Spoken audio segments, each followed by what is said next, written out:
현대인들에게 익숙해진 것이 있다면 그것은 바로 다이어트입니다. 홈쇼핑, SNS 등 각종 매체에서는 다이어트에 관해 끊임없이 정보를 제공하고 있습니다. 저는 평소에 웨이트 트레이닝을 하면서 운동 관리를 하고 있습니다. 일주일에 한 두세 번 정도 조깅하거나 그러고 있어요. 틈나는 대로 회사 생활이나 아니면 업무 중에서 걷기를 걸어 다니는 걸 운동을 좀 하고 있고요. 얕은 산이나 아니면 인근 해가지고 등산도 하고 틈틈이 그렇게 운동하고 있습니다. 살 빼기 전과 살 빼기 후의 모습을 비교한 이 사진은 다이어트의 대표적인 사진입니다. 어떻게 뺐느냐보다 얼마나 뺐느냐를 중요시한 모습입니다. 과연 다이어트를 바라보는 사람들의 생각은 어떨까요? 다이어트가 다이어트에 관한 광고 사진? 그런 것 같아요. 다이어트 사진, 그리고 전후 비교, 꼭 뭐 먹고 나서 이렇게 됐다라는 것처럼 보여요. 이런 거 보면은 살을 빼야겠다는 생각이 자동적으로 들더라고요. 우리는 시각적인 것, 남들에게 보여지는 것에 의미를 두고 살았는지도 모릅니다. 어린 왕자에서 어린 왕자는 이런 말을 합니다. 어른들은 숫자를 참 좋아해. 어른들은 본질적인 것은 물어보지 않아요. 어쩌면 우리는 숫자에 의미를 두고 본질적인 것을 외면한 것인지도 모릅니다.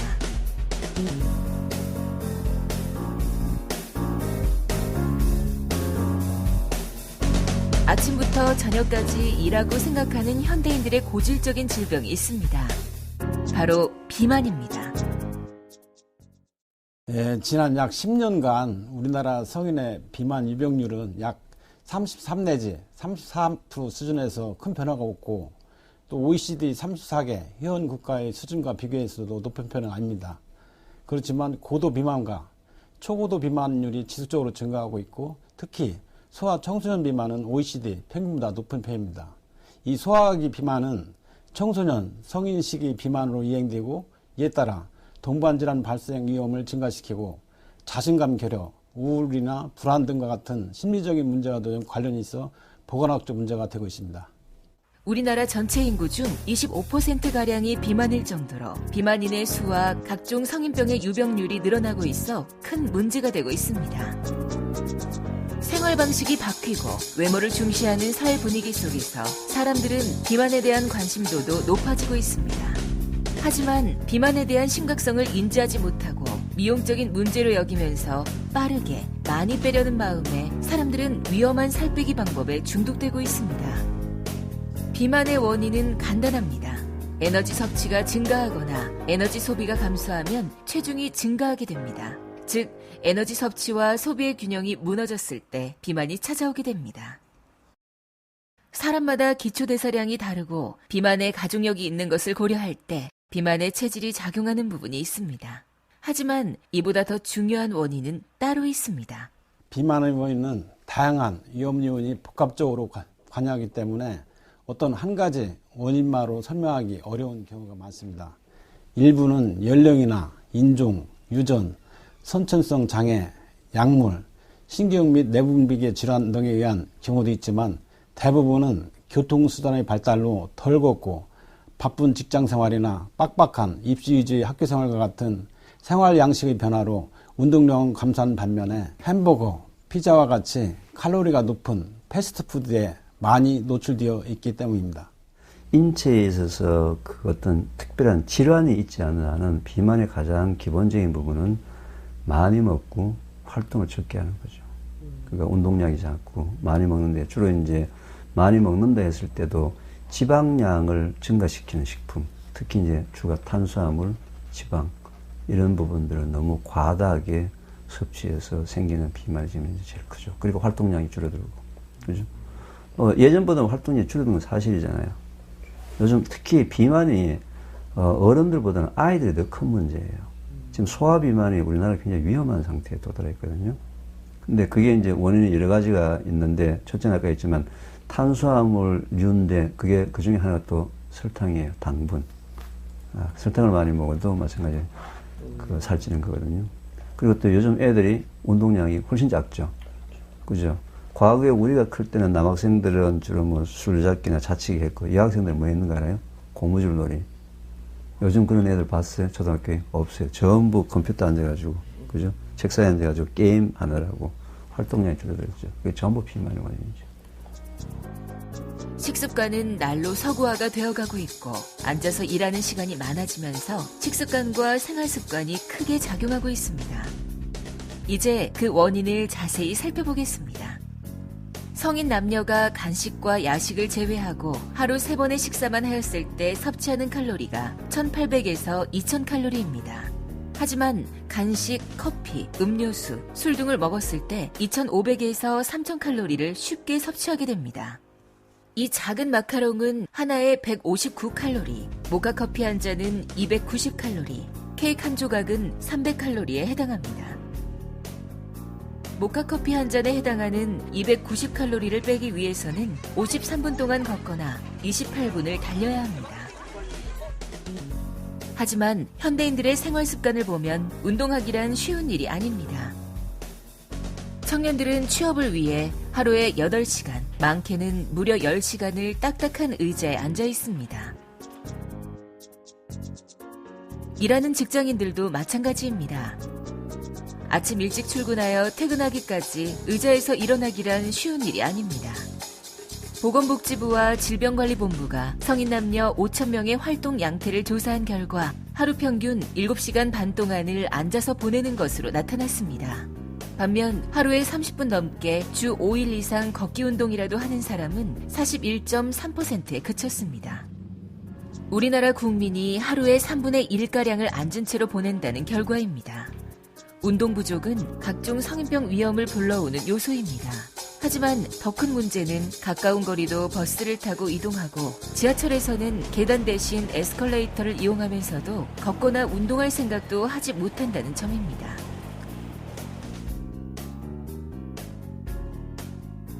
바쁜 일상 속에서 우리는 가장 중요한 음식을 그저 간단하게 빠르게 먹는 데만 치중하기도 합니다.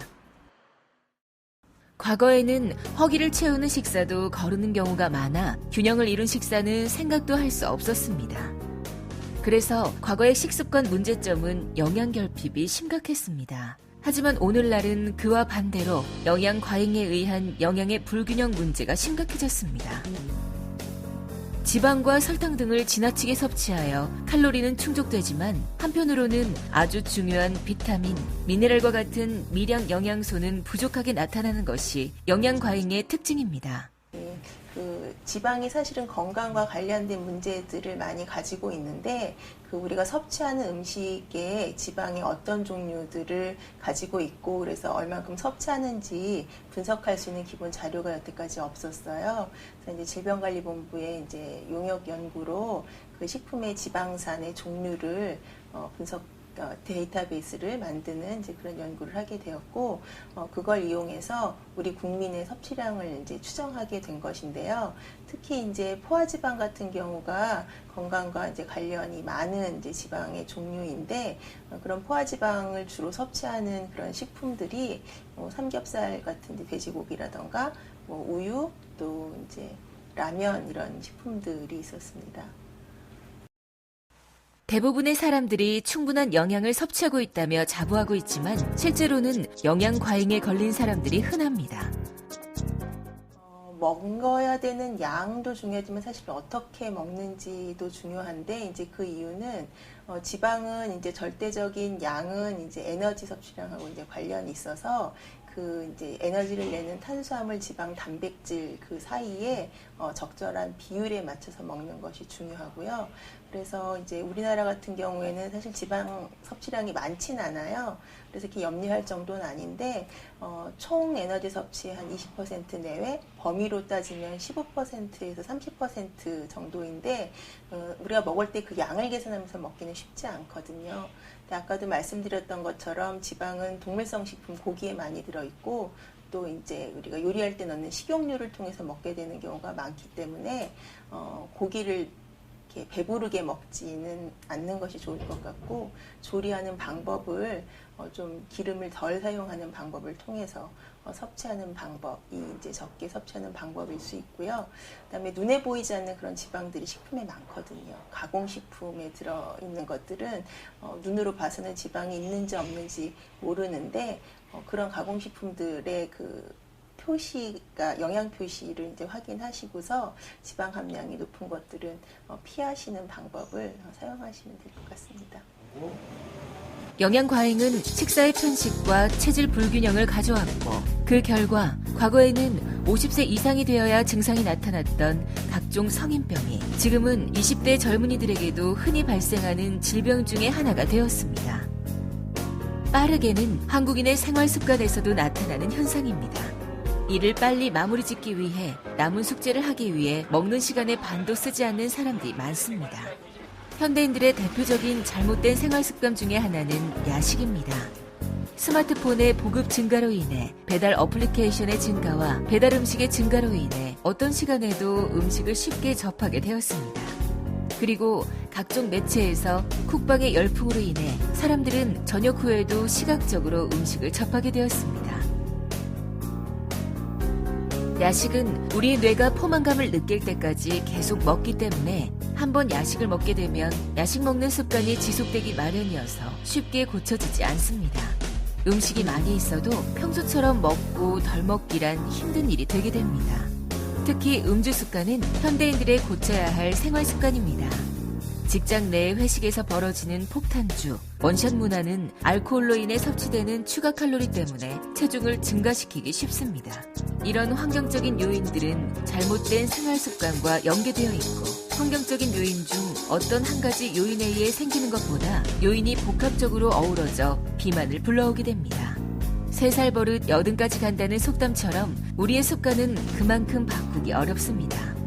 영양 불균형, 운동 부족, 과식, 생활 습관처럼 잘못된 습관이 지속된다면 비만의 굴레에서 벗어나오기란 쉽지 않은 일입니다.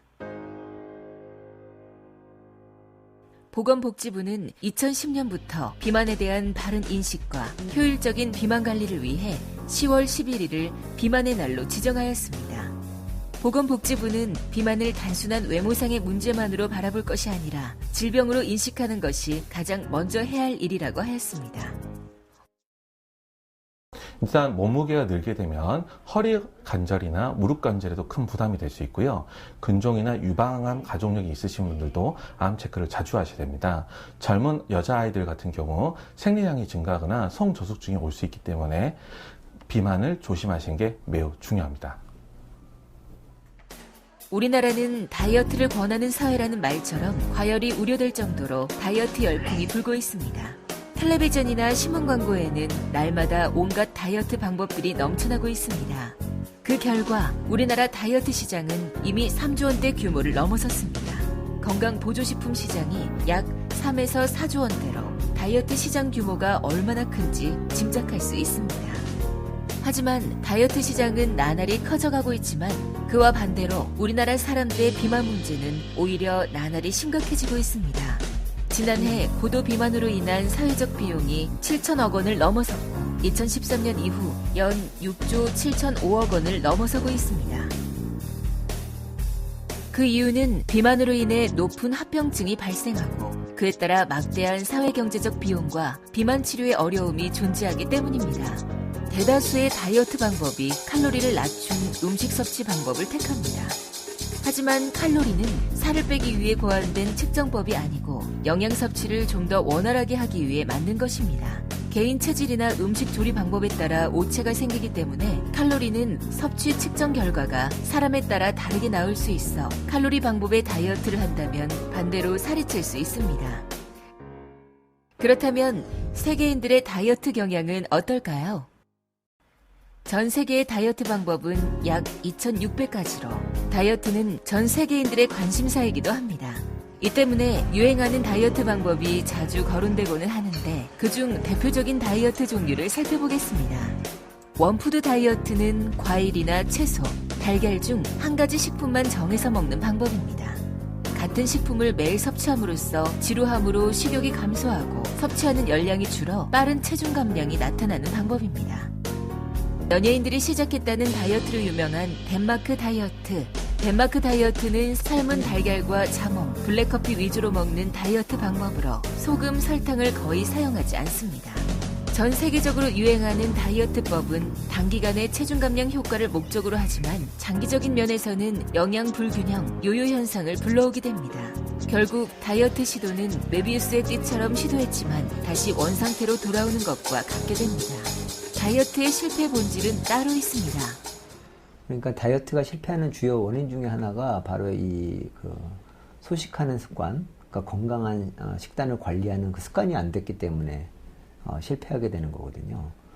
그리고 지속적으로 결국에는 계속 먹게 되는 것 때문에 다이어트에 실패하게 되고 비만을 유발하게 되는데 우리가 에너지가 모자라서 먹는 게 아닙니다. 예, 뇌가 그럼 먹어서 기분 좋은 자극을 지속적으로 계속 추구하기 때문에 그래서 계속 우리가 살이 찌게 되는 거죠. 우리가 필요한 에너지보다 더 많이 먹게 되니까 결국에 그것이 지방으로 축적이 되고 그런 일들이 반복이 되는 것입니다. 그렇죠. 그게 경험에 의해서 판단을 하는데요. 우리 뇌에서는 어떤 좋은 감정을 기억하게 하는 보상회로라는 게 있습니다. 그래서 우리가 어떤 맛있는 케이크를 먹었을 때 굉장히 기분이 좋았다면 그 케이크의 이름과 상황과 모든 것을 기억을 하게 됩니다. 예, 그래서 나중에 그런 자극이 오게 되면 또 반응하게 되고 먹게 되고 또 기분이 좋게 되고 그럼 그 기억이 더 강화되겠죠. 그래서 이렇게 지속적으로 그런 좋은 기억을 하게 되고요. 마찬가지로 나쁜 것도 판단하는 기준이 경험이 중요합니다. 저는 예를 들면 토란을 못 먹는데요. 어렸을 때 토란을 먹고 체한 적이 있거든요. 그걸 뇌가 기억을 합니다. 그래서 본능적으로 이제는 토란을 봐도 못 먹게 되고 그런 혐오스러운 생각이 나게 되는 거죠. 그래서 우리 뇌에는 보상회로 또 혐오회로 이런 것들이 우리 경험의 감정을 씌우는 거죠. 좋은 감정, 나쁜 감정을 씌워서 우리로 하여금 판단을 하게 합니다. 단기적으로도 장기적으로도 효과 있는 다이어트는 없는 것일까요? 결국에는 뇌가 하는 기능은 좋은 습관을 만드는 그런 기관입니다. 그래서 우리가 건강한 생활 습관들, 소식이라든지 운동이라든지 그다음에 스트레스 관리라든지 이런 것들을 뇌가 하기 때문에 이 뇌에서 그런 좋은 습관들이 형성될 수 있도록 우리가 노력을 해야 되겠죠. 다이어트에 관하여 우리는 폭넓게 생각하고 있지만 다이어트의 정의는 간단합니다. 다이어트의 정의는 살이 찌지 않도록 먹는 것을 제한하는 일입니다.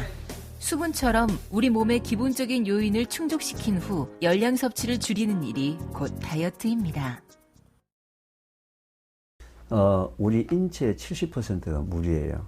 근데 자기 의지에 관계없이 호흡, 땀, 소변, 대변 4가지를 통해서 일정량의 물이 몸 바깥으로 빠져나가거든요.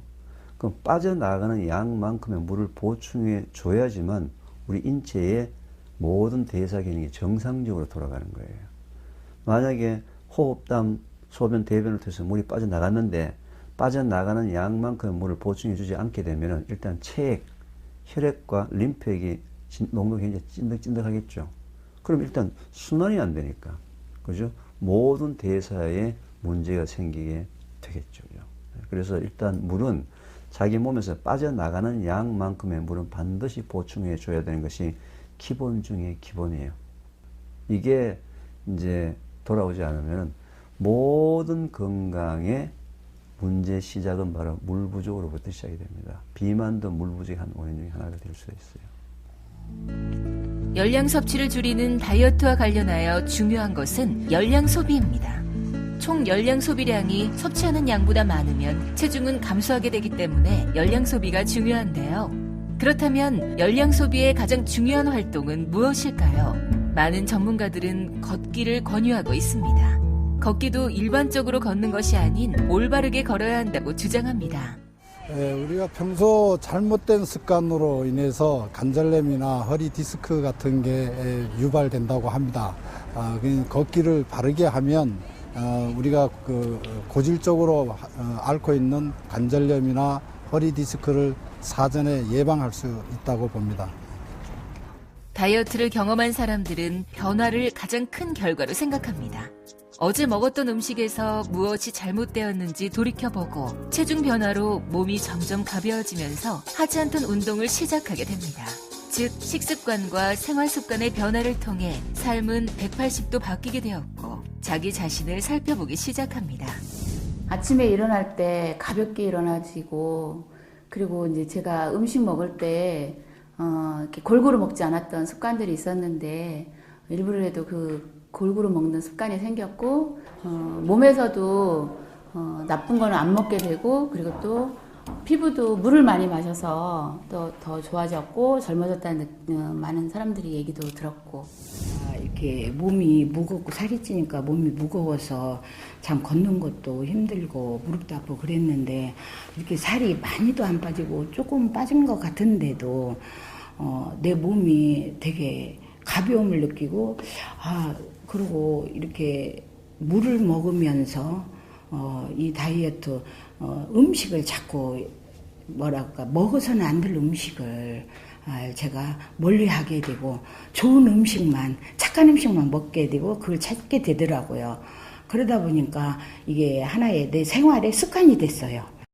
우리가 해나갈 다이어트의 방법은 간단합니다. 기록을 통해 생활 습관과 식습관을 바꿔 다이어트에서 가장 중요한 열량 섭취와 열량 소비의 균형을 이루는 것입니다.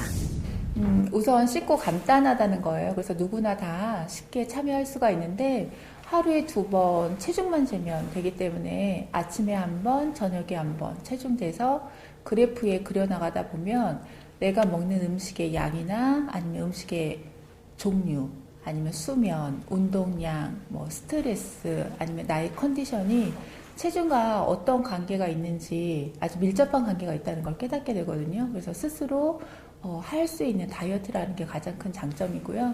우리의 다이어트도 일상적인 생활에서 물을 충분히 먹고 조금씩 생활 속에서 걷기라든지 계단을 이용한다든지 이런 생활 습관이 바뀌는 것이 진정한 다이어트라고 생각을 해요. 어떤 시기에 맞게 또 언제까지 몇 킬로를 빼야 되는 그 아주 과한 그런 결과치에 혹해서 단시간에 진행되는 무리한 다이어트가 아니라 내가 몸이 좀 불편하더라도 착한 습관을 하나하나 들여나가는 것이 진정한 다이어트라고 생각하고요.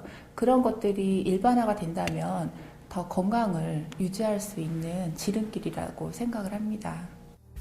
수많은 사람들이 건강에 좋다는 음식을 찾아서 먹고 건강해지기 위해 매일 운동을 합니다.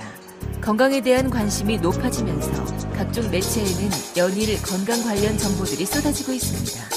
이 속에서도 사람들은 자신의 건강 상태, 살아온 방식을 통하여 자신만의 건강에 대한 정의를 내리기도 합니다.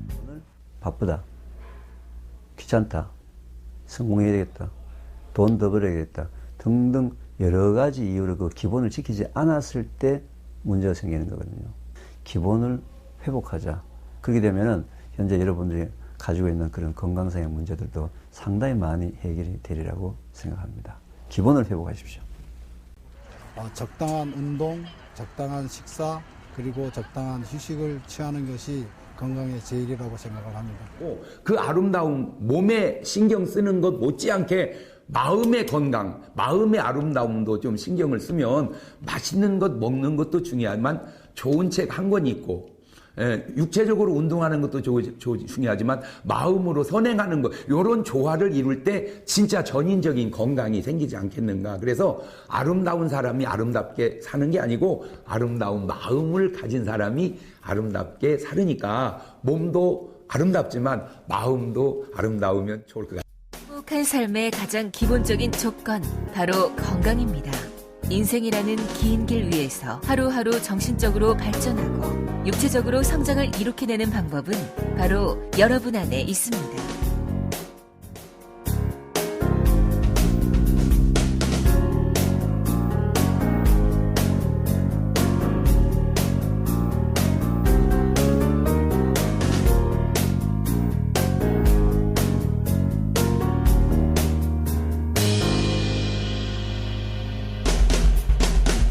Mm-hmm.